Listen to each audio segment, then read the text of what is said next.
Olá pessoal, vamos iniciar agora mais uma aula de seleção de materiais, onde tratarei um pouco sobre atrito e desgaste e suas relações na seleção de materiais. Bom, o atrito é definido como a resistência imposta de um material sobre o outro quando estão em movimento relativo. E aí, nós já vimos atrito nas disciplinas de mecânica clássica, certo?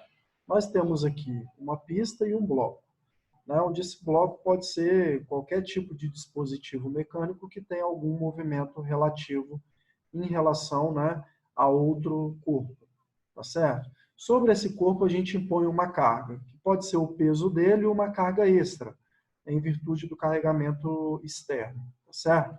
Se a gente aplica uma força tangencial a esse bloco, naturalmente vai surgir em oposição uma força de atrito. E essa força de atrito vai ser relação direta com essa carga normal que a gente aplicou sobre o corpo, né, que inclui também o peso dele, e um coeficiente de atrito, tá certo? Aqui, né, dentro da mecânica clássica, nós estamos preocupados no valor dessa força de atrito. Aqui em seleção de materiais, nós estamos preocupados com a propriedade coeficiente de atrito. Por quê? Veja bem, a carga, né, a carga normal que ela é imposta sobre um corpo em movimento relativo em relação ao outro, ela é uma definição de projeto, tá certo? Então, se ela é uma definição de projeto, em seleção a gente não consegue, né, variar esse valor, uma vez que ele, teoricamente, né, seria pré-definido. Então, o que tem maior interesse, maior impacto dentro de seleção de materiais são nas variáveis que vão influenciar o coeficiente de atrito. Então, a gente está preocupado com esse coeficiente. Bom, nós temos aqui a área aparente de contato do bloco, né? Se a gente pegar a área aparente nada mais é que a área que está, né, a área transversal ali, que está em total contato com a outra superfície, tá bom? Enquanto que realmente nós temos o quê? Nós temos que apenas alguns pontos dessas superfícies que estão efetivamente em contato. Esses pontos que estão em contato são os pontos que equivalem aos picos e aos vales das rugosidades, certo? Uma vez que a gente sabe que todas as superfícies, né, reais não são perfeitamente lisas, né, ou seja, ausentes de rugosidade, a gente tem que, no real, o contato que ocorre entre os corpos vai acontecer, microscopicamente falando, no nível, né, dessas asperezas. Ou seja, a gente vai ter alguns pontos em contato real, tá certo? E aí o que que acontece? O coeficiente de atrito em relação à carga normal, ele não varia. Como assim? Ou seja, aquela carga que é imposta sobre um corpo, ela não vai influenciar no valor do coeficiente de atrito, como a gente pode perceber no gráfico, certo? A gente percebe ali que à medida que aumenta a carga aplicada, o coeficiente de atrito se mantém ali, né, dentro de um método experimental, num valor relativamente constante, tá? Por que isso acontece, pessoal? Porque o coeficiente de atrito, primeiro ponto, é que ele depende da interação entre as asperezas no nível superficial, tá certo? Então, se ele depende das asperezas no nível superficial, nós estamos interessados na pressão de contato que ocorre, né, entre as duas superfícies, e não nessa pressão aparente, que seria dado pela carga dividido pela área aparente, tá certo? Só que o que acontece? À medida que a gente aumenta a carga aplicada sobre uma determinada superfície, né, considerando o mesmo par, quando a gente aumenta essa carga, vocês concordam que aumenta também o número de pontos de contato entre as asperezas? Porque uma vez que a gente aumenta a carga normal, a gente tende a pressionar mais essas duas superfícies, e aí, à medida que a gente pressiona mais essas duas superfícies, elas tendem a se encostar, né, em mais pontos a nível microscópico, a nível de rugosidade, tá certo? E aí, uma vez que o aumento da carga normal leva também ao aumento da área real de contato, e o coeficiente de atrito é função da pressão real de contato, o coeficiente de atrito não vai variar tanto assim, tá bom? Vai se manter teoricamente constante, tá certo? E também, né, uma vez que a gente viu agora, o coeficiente de atrito não tem relação com a área aparente de contato, certo? Por quê? Porque essa área aparente de contato, como o próprio nome já diz, ela está ali só para dar uma noção, né, dessa área total de contato que a gente poderia ter entre duas superfícies. Mas a área real, né, de contato, que é aquela a nível microscópico, são as áreas que realmente importam, tá bom? E aí, Boulder e Tabor, em 64, assumiram que a força de atrito era causada por duas forças primárias, a força adesiva e a força de deformação, tá bom? Ou seja, a força de atrito, ela é uma soma, né? É uma contribuição dessas duas forças. E essas duas forças é que vão compor, na sua maior parte, né? É que vão dar o corpo do coeficiente de atrito, tá certo? Então, muita atenção agora. Força adesiva. O que vem a ser a força adesiva? Bom, eu tenho aqui um exemplo que eu acho que fica mais fácil de explicar. Temos uma barra de aço ou de cobre, tá? E aí nós vamos pôr essa barra em contato com o índio, tá? O índio é o metal mais macio que tem na natureza, tá certo? Conhecido por nós. E aí, vamos considerar que esse metal índio ele está perfeitamente limpo, não há camadas oxidativas sobre o aço ou sobre o índio, ou seja, o nível, né, de limpeza dessas superfícies é extremamente rigoroso, tá? E aí nós vamos colocar esse pino em contato com o índio e exercer uma leve pressão sobre ele. O que acontece, pessoal? Quando ocorre esse contato, supondo que essas superfícies são perfeitamente lisas, elas, teoricamente, teriam, devido àquela energia de superfície, que eu comentei com vocês quando a gente estava estudando tenacidade à fratura, a superfície ela tem energia livre. Então, os átomos das superfícies, eles tendem a se ligarem, tá bom? E aí, o que acontece? Essa ligação que ocorre na superfície forma a força adesiva, que seria como se fosse a força necessária, né, que a gente precisa, uma vez que os materiais estão em contato, a força necessária para a gente separar esses materiais novamente. Então, quando a gente pega essa barra, né, e essa placa de índio e separa, o que acontece a nível microscópico? A nível microscópico, o índio, que é o material mais macio, ele tende a ser, né, transferido para a barra de aço ou de cobre, tá bom? Só que, à custa disso, nós exercemos uma força relativamente maior. Por quê? Porque esse índio formou uma ligação com o aço ou com o cobre que estava ali em contato com ele. Esse nada mais é, pessoal, que o princípio da soldagem. Tá? A soldagem, ela se usa, né? A soldagem mais convencional que a gente conhece é a soldagem térmica, certo? Ela se usa de um processo térmico para acelerar esse processo de ligação, né? Esse processo de difusão entre os átomos. Mas o que a gente tem, se a gente, né, de maneira ideal, pudesse colocar em contato duas superfícies perfeitamente lisas, é como se essas duas superfícies formassem uma ligação rígida, tá certo? Por quê? Porque os átomos das superfícies, eles têm energia livre, eles têm energia para se ligar aos outros átomos, tá certo? É por isso, né, que principalmente os metais, a gente percebe que a maior parte deles forma aquela camada oxidativa, né, sobre a superfície, que nada mais é que o quê? Nada mais é que aqueles elementos que estão, né, no ambiente que tendem a se ligar com o aço através da sua superfície, tá bom? Então, a força adesiva é a primeira contribuição para a nossa força de atrito. E a segunda força seria a força de deformação, que nada mais é que o quê, pessoal? É a contribuição a nível microscópico da deformação que a gente aplica às asperidades quando a gente coloca duas superfícies em movimento relativo, tá bom? Então, nós temos aqui, simplificado aqui, duas superfícies, tá? Elas vão entrar em movimento relativo, uma em relação à outra, e vamos ver o que acontece a nível de aspereza. Bom, na iminência, né, do contato, ali, entre essas duas superfícies, a gente tem essa situação.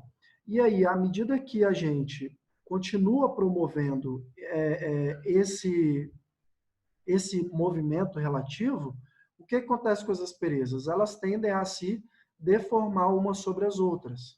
E aí, uma vez que elas tendem a se deformar uma em relação às outras, elas tendem a se deformar no regime plástico, né?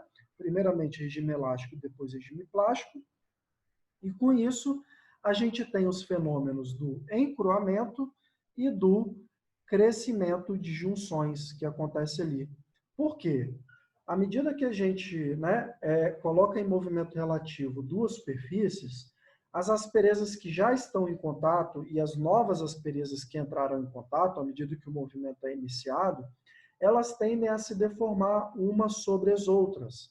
E aí essa deformação umas sobre as outras causa encruamento a nível microscópico na superfície do material, tá certo? E aí esse encruamento, tá? Como a gente já sabe o que faz, né, o encruamento, ele tende a elevar a dureza a nível superficial do material, certo? Vai dificultar o movimento das asperezas umas sobre as outras. Ou seja, à medida que esse contato começa a ocorrer o encruamento, e esse encruamento é que vai, né, contribuir para o nosso coeficiente de atrito, tá bom? E também o crescimento de junções, que nada mais é que o quê? É o aumento do número de áreas em contato, certo? O número de áreas reais em contato, tá, entre esses materiais. E aí, uma vez que a gente tem um aumento real, né, a gente pode ter também um aumento no coeficiente de atrito, tá bom? Bom, aqui tem um gráfico, então, relacionando o coeficiente de atrito sobre o aço seco, tá? E aí uma característica importante da gente comentar, pessoal, é que o coeficiente de atrito, ele não é uma propriedade, né, intrínseca do material, mas sim uma propriedade do par de materiais. Então, toda vez que a gente coloca o coeficiente de atrito de um determinado material, né, igual está aqui no gráfico, a gente tem que ter o cuidado de quê? De determinar qual é o par, certo? Então, no caso aqui, a gente está vendo vários materiais com seus coeficientes de atrito deslizando sobre o aço seco ainda, tá certo? Ou seja, além das características do par de materiais que estão em deslizamento, nós temos que também ter as características operacionais do deslizamento. Ou seja, se o ambiente é úmido, se o ambiente é seco, né? Porque, como eu falei aqui, uma vez que a gente está estudando a interação entre superfícies, e aí a gente sabe que um ambiente mais úmido vai tender a oxidar mais uma determinada superfície ou não em relação à outra, e essa camada de oxidação vai ser ela agora que vai ser efetivamente a superfície que está em contato com outra, a gente tem que avaliar tudo isso, tá? Se tem aplicação de algum lubrificante, líquido ou sólido, tá? Ou gasoso, ok? Todas essas características operacionais que vão mostrar para a gente qual vai ser, né, a característica desse coeficiente de atrito, tá certo? Então, aqui, todos esses materiais foram ensaiados sob as mesmas condições, ou seja, cada material desse foi ensaiado deslizando sobre o aço a seco, tá? Algumas características adicionais que deveriam ser dadas aqui seriam a umidade, né, relativa do ambiente e também a temperatura, né, pessoal? A gente sabe que a temperatura ela é um catalisador, né, da cinética das reações que ocorrem na superfície do material, tá certo? Então a gente tem ali numa ponta as borrachas, né, com os valores de coeficiente de atrito mais altos. Provavelmente por quê? Porque borrachas, por terem uma característica altamente elástica, elas têm maiores pontos de contato reais, né? Ou seja, a força adesiva tende a ser maior, tá? E também, à medida que a gente coloca esse material em movimento, né? O crescimento de junções também vai contribuir para um aumento da superfície real de contato, tá bom? Então, a gente acaba tendo coeficientes elevados para as borrachas. E na outra ponta ali, a gente tem o Teflon, né? O PTFE, tá certo? Onde o Teflon tem um coeficiente de atrito extremamente baixo, tá certo? Por quê? Porque o Teflon, né, característica da ligação do Teflon, são camadas que se deslizam umas sobre as outras, tá certo? Ou seja, o crescimento de junções não tende a ocorrer de maneira muito significativa e nem o encruamento. Por quê? Porque esse material é um material relativamente frágil, tá certo? Então, uma vez que ele é um material relativamente frágil, a menor deformação plástica ele tende a se fraturar, tá certo? E aí, uma vez que ocorre a fratura, não ocorre ali mais o crescimento de junções, né? Ou seja, uma aspereza não tende mais a puxar a outra, tá certo? Isso também influencia muito no nosso coeficiente de atrito, tá bom? Desgaste é consequência do movimento relativo entre materiais em contato que leva à perda progressiva de material. A taxa de desgaste é convencionalmente definida como volume de material removido por distância deslizada. E aí, geralmente, esse volume de material removido ele é dado em milímetro cúbico e a distância deslizada é em metros, tá bom? Em alguns casos, a gente pode ter até ali um micrometro cúbico, ok? Se a gente faz análise dimensional, essa análise dimensional tornaria, né, a taxa de desgaste como uma unidade de metro quadrado. Só que como o metro quadrado foge, né, do nosso escopo aqui, a gente acaba trabalhando com essas unidades da forma que aí estão, tá bom? E aí nós temos o que, pessoal? O desgaste, né? Nada mais é que quando a gente tem um material, seja ele relativamente mais duro ou não em relação a outra superfície, tá? Quando ele passar sobre essa superfície, ele vai causar a perda progressiva de material. Então, aqui na imagem a gente tem, né, uma sequência aí de imagens que mostram que durante o movimento relativo de um pino, provavelmente, que tem uma dureza relativamente maior em relação ao outro material, ele vai causar o desgaste desse material à sua frente, certo? E vai, né, também formar a trilha de desgaste, né, por onde ele passou para trás, tá bom?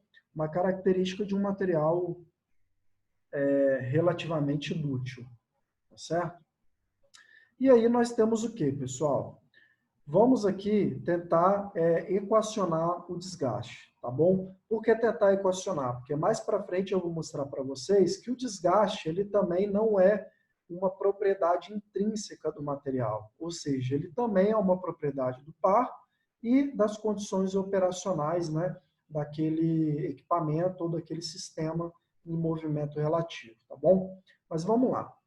Bom, considerando que o cone está se movendo e em contato apenas com a sua parte frontal, então nós vamos tentar equacionar o desgaste fazendo da seguinte forma. Nós temos uma partícula suficientemente mais dura que a placa, tá? Onde a partícula está sendo ali simbolizada pelo cone, tá bom? Então, essa partícula ela é suficientemente mais dura, de tal modo que ela não se deforma, tá?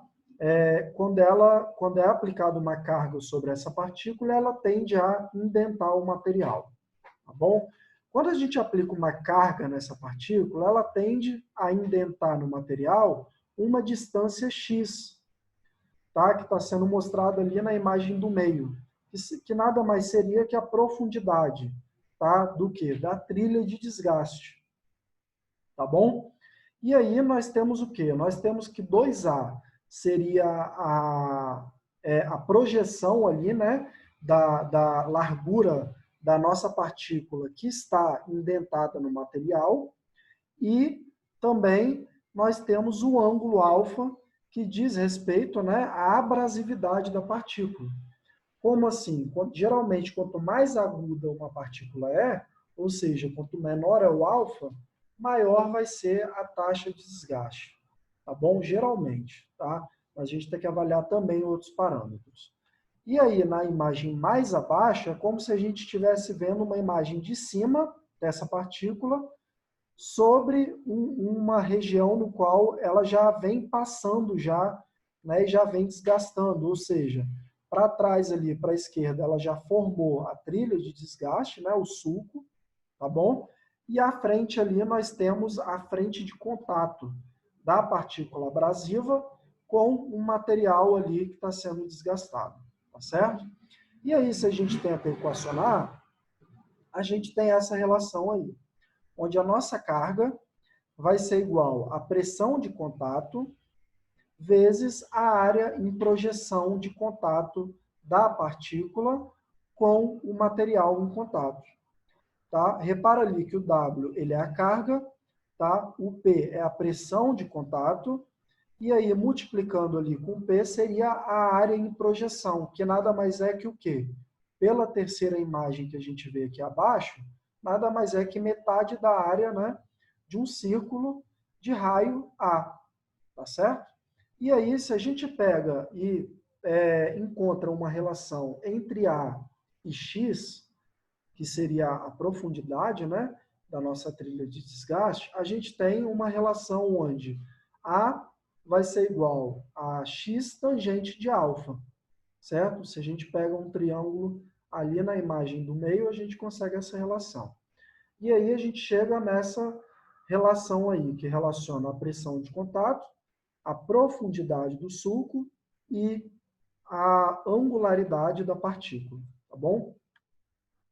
Bom, se o volume de material deslocado da trilha de desgaste pelo cone é dado por V, né? O que seria o V? O volume de material deslocado da trilha de desgaste pelo cone, tá? Ou seja, é o volume, né, que passou ali, que tirou daquela trilha de desgaste. Então, esse volume vai ser dado por um L, que nada mais é que o quê? Que é a distância deslizada, tá certo? O A vezes o X, tá? Que nada mais é que o volume do sulco, tá? Como se a gente tivesse um prisma ali triangular, de base triangular, tá bom? E aí, se a gente, novamente, né, usa a relação que A igual a x tangente alfa, nós chegamos na relação Lx ao quadrado tangente de alfa, tá certo? Onde L nada mais é que a nossa distância deslizada, tá ok? Agora, esse volume de material, pessoal, é deslocado, ou seja, isso não significa que esse volume deslocado foi efetivamente desgastado ou destacado do material. Tá? Por quê? Vamos ao próximo slide. Se apenas uma fração N de material deslocado da trilha de desgaste for efetivamente destacado do material, então o volume de desgaste produzido por uma partícula por unidade de distância deslizada Q será dado por essa forma aí. Tá certo?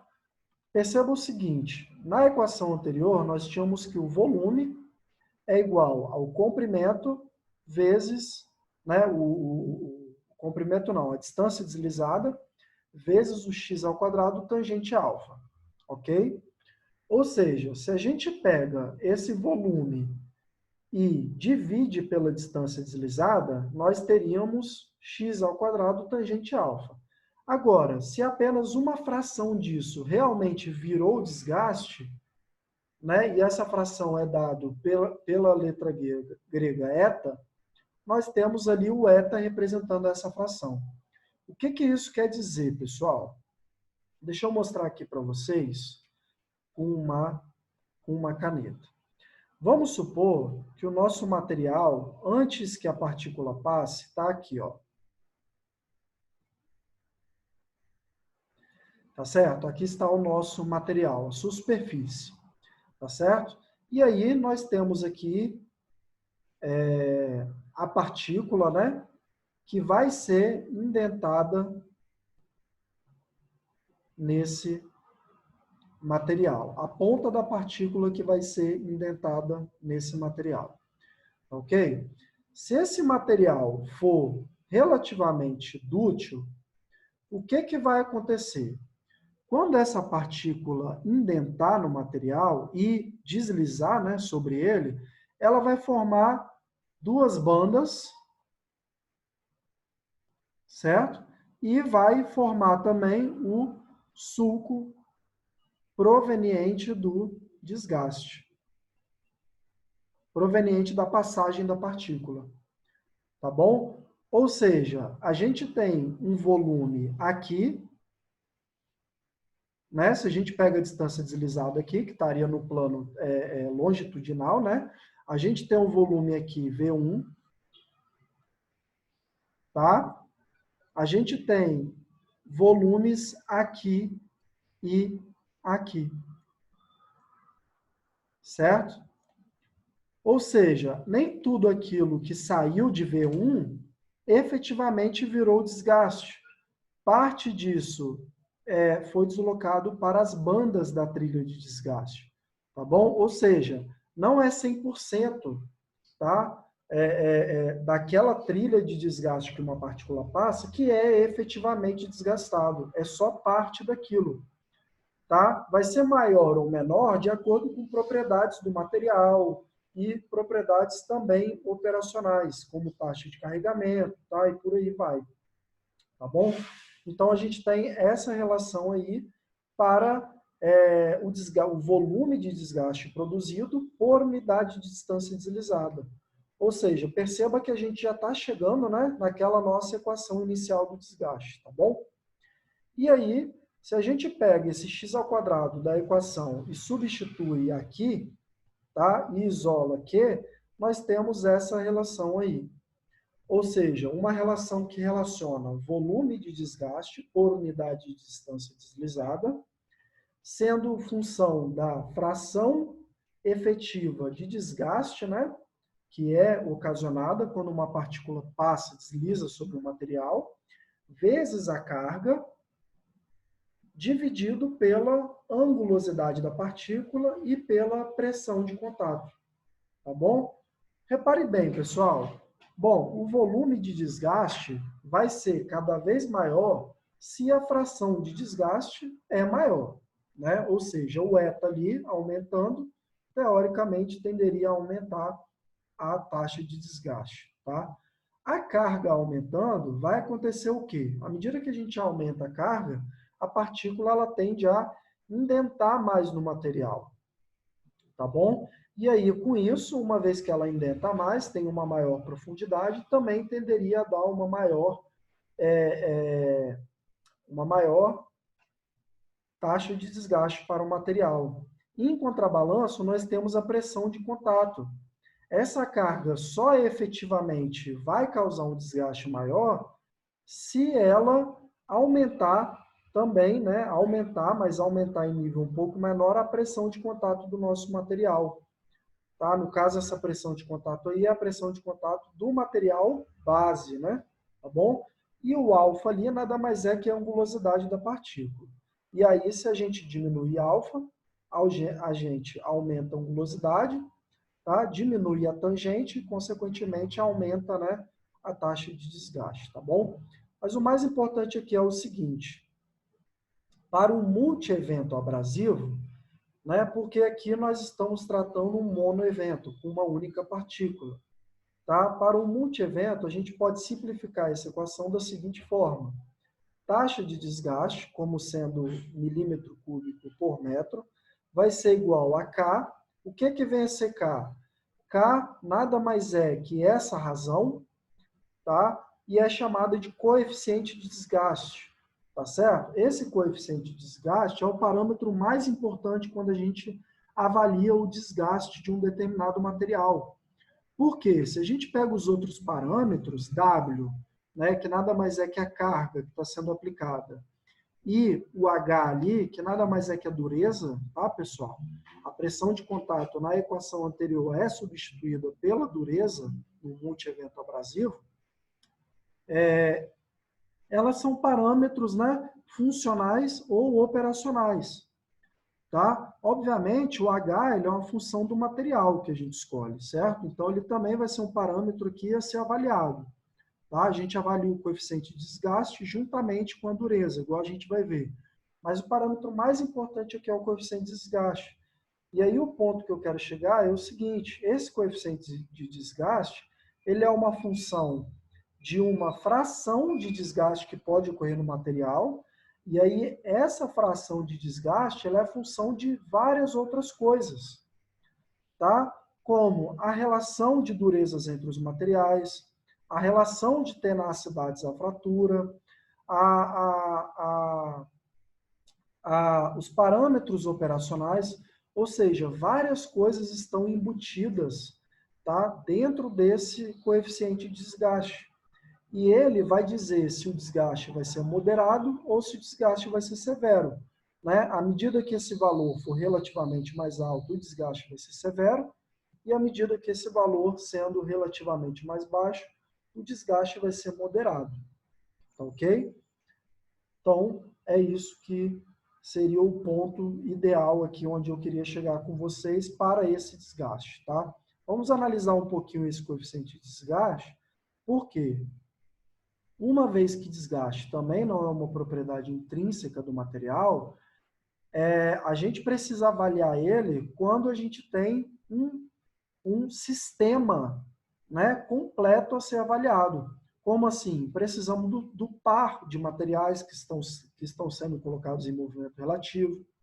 Precisamos saber as condições operacionais que estão ali presentes, que ocorrem durante esse deslizamento, tá, entre os materiais, como, por exemplo, a velocidade, se o equipamento funciona de maneira intermitente ou se tem paradas, né, durante a operação, se a temperatura, tá, do ambiente, tá, ok? E do contato também, obviamente, já que, né, uma vez que vai ter contato, vai ter atrito, e o próprio atrito, uma das formas de dissipação desse atrito é através do calor, tá certo? Se está sendo formada a camada de óxido, ou seja, várias coisas embutem dentro desse coeficiente de desgaste e vão influenciá-lo. Aqui eu apresento alguns deles para a gente começar a pensar um pouquinho, tá bom? Então aqui a gente tem a seguinte situação. Temos um gráfico, tá? Onde na ordenada está sendo mostrado a resistência ao desgaste abrasivo, tá? Esse desgaste abrasivo, pessoal, ele é feito como? Tá? Um ensaio desse. Nós temos um pino, como a gente observa ali na figurinha um pouco mais acima, nós temos um pino. Esse pino é pressionado com uma certa carga, tá? Sobre um disco. Tá? Essa configuração de ensaio se chama configuração pino-disco, onde o pino seria o material nosso de interesse, né? Onde ele vai ser desgastado, tá certo? E o disco seria o disco onde tem o material abrasivo. Tá ok? No caso, nesse caso aqui da figura, seria o carbeto de silício. Tá certo? Esse tipo de simulação de desgaste é um tipo de simulação muito observado em freios. Tá certo? Freios é um tipo clássico de desgaste observado com esse tipo de comportamento. Tá bom? Então, nós temos aqui o gráfico apresentando o seguinte. A priori, né, a gente pode observar que, à medida que se aumenta a dureza, aumenta-se também a resistência ao desgaste abrasivo do material, ok? Principalmente quando a gente pega ali metais puros, tá? Recozidos, né? Ou seja, na condição como fabricado, tá? E a gente pega ali os cerâmicos também, tá certo? Só que a gente percebe no meio do caminho que alguns materiais, ora eles apresentam um comportamento constante, ora eles apresentam um comportamento até inverso. Por exemplo, a gente pode observar um pouco mais acima que o ferro fundido branco aqui, ó, ferro fundido branco, com alto cromio molibdênio, tá? Ele, até certo ponto, ele apresenta um aumento, né, na resistência ao desgaste com o aumento da dureza, só que, a partir de certo ponto, quando se aumenta a dureza, se diminui a resistência ao desgaste desse material. Ou seja, nem sempre a relação é inversa, né? Igual a gente observou na equação. Na equação, a gente observou que a dureza ela ocupava o denominador, ok? Uma vez que ela ocupava o denominador, à medida que se aumenta a dureza, se aumenta também se diminui a taxa de desgaste, né? Consequentemente, uma vez que a resistência ao desgaste é o inverso da taxa, tá? Se aumenta a resistência ao desgaste. Só que a gente observa que esse comportamento não é observado para alguns materiais. Ou seja, o que acontece? Provavelmente, né, esse material, à medida que a gente aumenta a dureza dele, tá, por alguns motivos que ainda não foram discutidos aqui, deve-se acontecer alguma coisa com o coeficiente de desgaste, que compensa esse aumento na dureza, aumentando a severidade do ensaio. Tá certo? Vamos ver um pouquinho mais à frente o que isso significa. Já aqui embaixo nós temos os metais trabalhados a frio, por exemplo, onde, né, uma vez que a gente trabalha a frio o material, ele aumentaria a dureza, certo? A dureza desse material seria aumentada, só que a resistência ao desgaste abrasivo não é aumentada. Por que isso? Porque provavelmente, durante o evento abrasivo, repare que o evento abrasivo é um evento que ocorre de maneira superficial ao material. E aí vocês lembram agora há pouco, quando a gente estava discutindo o atrito, que no atrito ocorre um encruamento do material. Ou seja, o próprio evento abrasivo já vai ocasionar o encruamento do material. O que isso significa? Que qualquer encruamento que a gente aplique a priori, né, numa liga metálica, esse encruamento ele não vai ter efeito algum na resistência ao desgaste abrasivo. Por quê? Porque o próprio evento abrasivo vai ocasionar o encruamento da superfície. Tá? Em alguns casos, pode acontecer até de diminuir. Por quê? Por motivos que a gente não vai ver aqui na disciplina, tá? Mas durante o evento abrasivo de um metal dútil, o metal dútil, né, como eu apresentei agora há pouco, ele parte apenas da trilha de desgaste que vai ser desgastado. A outra parte vai se acomodar nas bordas do material. Só que essa acomodação vai ser maior à medida que a gente, né, aumenta a dutilidade do material. Uma vez que a gente encrua o material, a gente diminui essa dutilidade. Se a gente diminui essa dutilidade, a gente diminui a porção que vai para o lado da trilha de desgaste. E com isso a gente aumenta, certo? O nosso coeficiente aumenta possivelmente o nosso desgaste também. Tá bom? Então aqui eu estou mostrando para vocês só a complexidade que ocorre durante o evento de desgaste. Tá? E a dificuldade de selecionar materiais com base em desgaste, uma vez que para cada situação a gente pode ter uma situação diferenciada. Tá certo? Mais um exemplo. Correlação entre dureza, tenacidade à fratura e resistência ao desgaste. Tá? Nós temos aqui em tracejado a dureza, tá certo? Nós temos na abscissa aqui a resistência ao desgaste e nós temos na ordenada, aliás, a resistência ao desgaste e nós temos na abscissa a tenacidade à fratura. Bom, a gente sabe que à medida que aumenta-se a tenacidade à fratura, geralmente, né, diminui-se a dureza do material. São propriedades, né, antagônicas de maneira geral, certo? Só que a gente percebe que a resistência ao desgaste, ela tem um ponto ótimo, certo?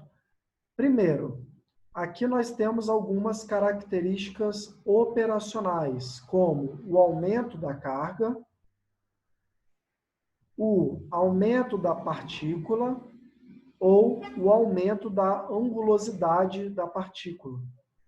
Tá certo? Ou seja, à medida que a gente aumenta esses critérios, teoricamente, né, todo comportamento em desgaste tende a, em relação à resistência ao desgaste, né, tende a diminuir. Ou seja, aumenta a severidade. Né? Mas uma vez que a gente tem esses parâmetros constantes, a gente, para cada nível, a gente tem um ponto ótimo de resistência ao desgaste. Como assim? Vamos analisar aqui em duas partes esse gráfico. Tá? Vou separar ele aqui em duas partes e aí primeiro vamos analisar da direita para a esquerda. Da direita para a esquerda, a gente percebe o seguinte, que à medida que a gente aumenta a dureza do material, certo? Ou seja, a dureza está aqui, ó, né? A dureza está aqui. Da direita para a esquerda, a dureza vai aumentando, certo? Então, à medida que a gente aumenta a dureza desse material, aumenta também a resistência ao desgaste, que nada mais é aquilo que a gente observa, né, na equação base da taxa de desgaste, tá bom? Tudo ok. Só que a partir de certo ponto, e aí vocês lembram que agora há pouco eu estava demonstrando ali para o ferro fundido branco, né, com alto cromo, tá certo?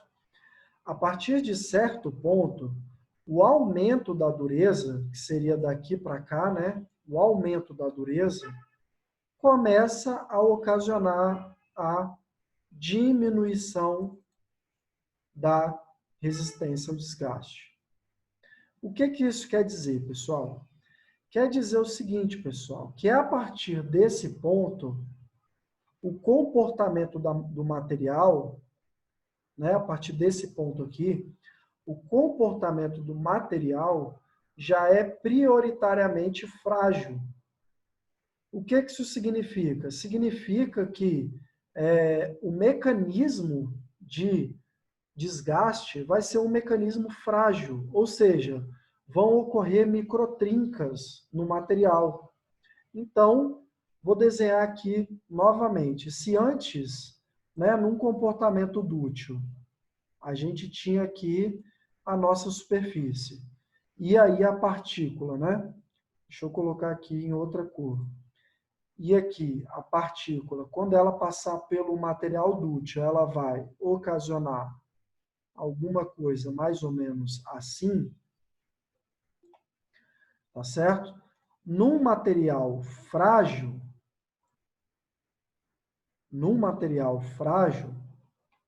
vou colocar aqui embaixo,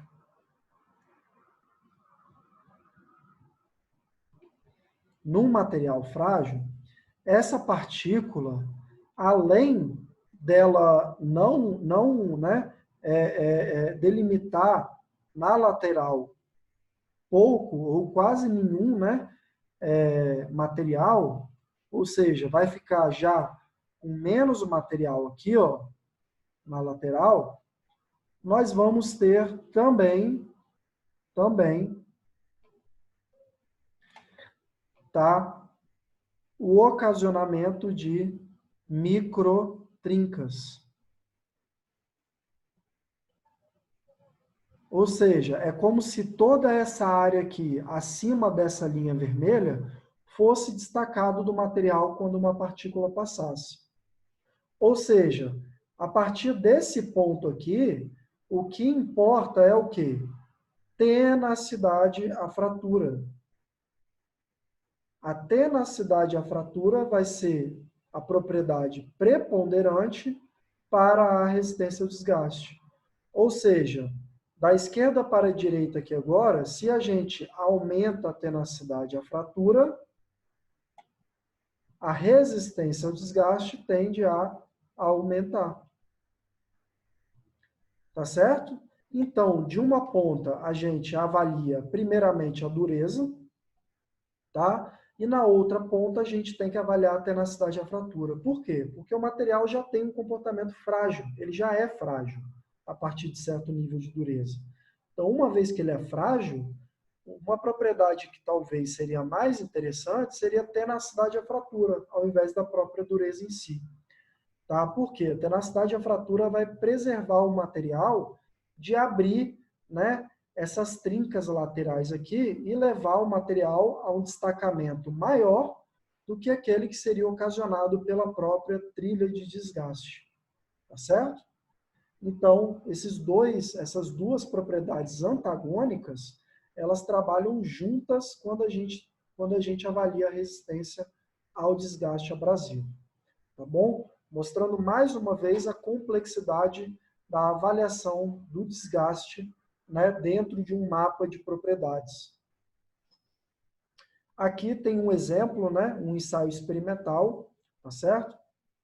Onde a gente tem um material que ele tem um certo volume de carbonetos, tá bom? Poderia ser aqui o caso do ferro fundido branco, ou de alguns materiais utilizados em pastilhas de freio, tá? Sabemos que esses materiais são materiais formados por carbonetos, tá? E aí nós temos aqui no gráfico da esquerda o seguinte: temos a fração volumétrica de carbonetos e o nível de dureza do material. Ou seja, né, à medida que a gente aumenta a fração volumétrica de carbonetos, aumentamos também a dureza do material, tá bom? E aqui, nos gráficos do meio e da direita, nós temos um ensaio pino-disco, tá? Com dois abrasivos diferentes. Um primeiro aqui feito com a granalha e o segundo aqui feito com o carbeto de silício, tá bom? Esse primeiro aqui feito com a granalha ela tem a característica de ser um abrasivo mais macio do que o carbeto de silício. Ou seja, a granalha ela não tem poder para abradir, né, abradar, tá, desgastar o carboneto, tá, e sim a matriz. Ou seja, o que acontece? Então, vamos lá. À medida que a gente aumenta a fração volumétrica de carbonetos, e uma vez que a granalha não tem poder para causar desgaste no carboneto, obviamente, a fração, né, o volume de material perdido vai diminuir, tá certo? Vai diminuir. Já quando a gente passa para o gráfico aqui da direita, o carbeto de silício é um abrasivo muito duro e provavelmente tem capacidade para desgastar o carboneto. E aí o que acontece, pessoal? O carboneto, ele é um elemento frágil num material compósito, né? Num cermete, por exemplo. Tá? E aí, uma vez que ele é um componente frágil, tá? Ele vai tender a fazer o quê? Ele vai tender a desgastar mais rapidamente do que a matriz, se um abrasivo mais duro que ele for utilizado, que é o caso, o carbeto de silício. Então, aqui no exemplo da direita, se a gente aumenta a fração volumétrica de carbonetos, a gente também vai aumentar o volume desgastado. Tá bom? E perceba mais uma coisa interessante, ó. Perceba a escala aqui, ó, de volume desgastado, tá? Para o carbeto de silício, e para a granalha, tá? Perceba que uma vez que o abrasivo ele é mais macio, a abrasividade do ambiente também vai ser menor, ou seja, isso é uma característica operacional. Tá? Ou seja, pessoal, mais uma vez, mostrando quão complexo é a gente avaliar a resistência ao desgaste segundo um mapa de propriedades, né? Por quê? Teoricamente, a gente teria um mapa para cada condição operacional.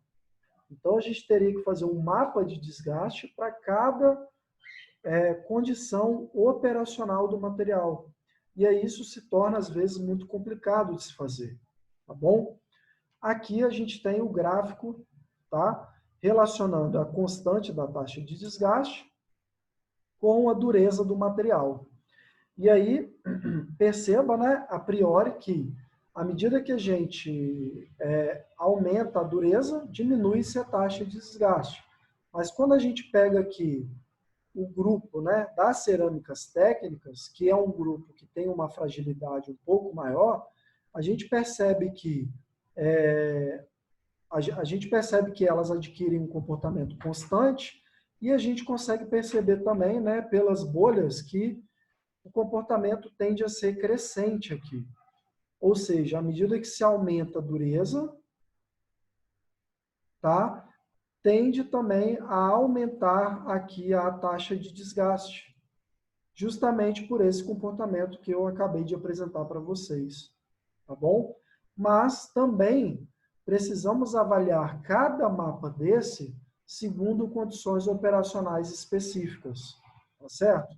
E aí está a dificuldade de se selecionar um material com base no desgaste. Por quê? Porque não tem mapas de propriedades, né, de ASHB, relacionando essas propriedades, né, para uma gama enorme de condições operacionais. O que a gente tem são alguns poucos casos que se aplicam a situações muito específicas. E aí acaba, né, tornando um pouco dificultoso.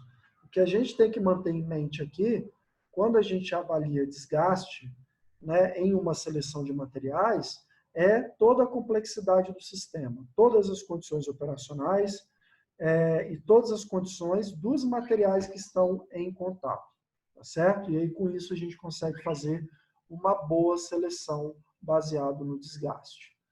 Bom, pessoal, era isso, essa aula, tá? Eu me estendi um pouquinho mais aí, mas espero que tenha ficado claro para vocês como se trabalha com essas relações, tá? De atrito e desgaste e como se avalia isso para realizar uma seleção de materiais de maneira clara e objetiva, tá bom? Vou ficando por aqui e até mais.